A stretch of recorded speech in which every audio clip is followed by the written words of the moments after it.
Hi there. Now we're going to learn about zero and negative exponents.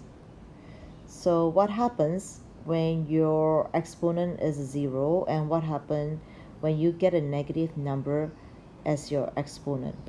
So one question that a lot of people will be thinking, what happens when you have a number, let's say 30 to the power of 0?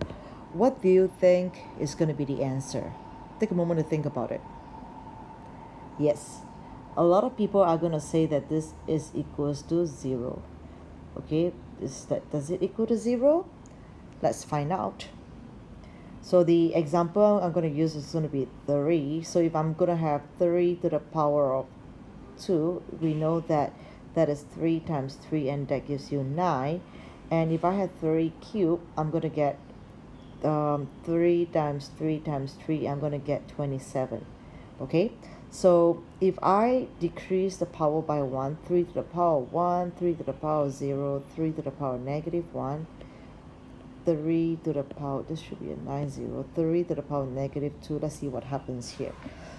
So on the left, I am gonna decrease the power by 1 each time. You could see that the power is decreasing by 1. Okay, I'm gonna draw a line to separate my example from my the first example. So I'm decreasing this by 1. You could see minus 1 to the power. I'm minusing 1 to the power, decreasing this by the 1. Okay, and so I'm also decreasing the number here by 1. So I'm decreasing this by 1. So whatever that I'm doing on the right hand side, the pattern should be the same because I'm not changing anything to the left hand side. So I could see that 27 and 3, I'm actually dividing this by 3. So to get to the next number, 3 to the power of 1, I should be dividing this by 3. So let's see, 3 to the power of 1 will be equals to 9 divided by 3, and that should give me 3. Okay, yep. So, and then if I have the next number, to get from 3 to the power of 1 to 3 to the power of 0, I should divide this by 3. So if I divide 3 by 3, that should give me a 1. Alright, so now you could see that. Okay, and then to get to the next number, I'm going to continue with my pattern, which is dividing the number on the right by 3. So 1 divided by 3 should give me 1 over 3. And to carry on with the same rule, I will divide this by 3, and 1 divided by 3, sorry, 1/3 divided by 3 is equals to 1/3 times 1/3, and that gives me 1 over 3 squared. So as you can see here, there are certain things that are appearing. I hope that you can observe that. But before I give you the rule, I'll give you another example. So okay, I'm going to draw a line here. So I'm going to use the number 10, right? So 10 squared, we know that equals to 100. And all right, and 10 to the power 1 would be 10. So if you want to get 10 to the power 0, and then 10 to the power negative 1, 10 to the power negative 2, let's see what happens.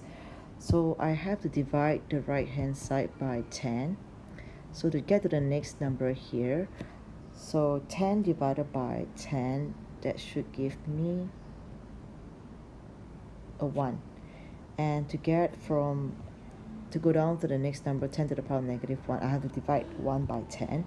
So 1 divided by 10 is just 1 over 10. And here, to get to the next line, I have to divide it by 10. So that gives me 1 over 10 divided by 10. And that will be 1 over 10 times 1 over 10. And that gives me 1 over 10 squared.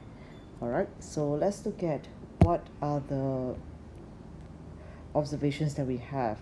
Could you see that from this row here? 3 to the power of 0 gives you 1, and 10 to the power of 0 gives you 1. So there's something that we actually found out through investigation. And you see that 3 to the power of negative 1 is equals to 1 over 3, and you can actually put a number 1 here, and 10 to the power of negative 1 is 1 over 10, so this is actually a 1 there, we don't put it in. And 3 to the power of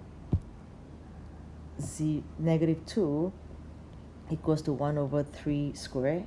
10 to the power of negative 2 is actually, it equals to 1 over 10 squared.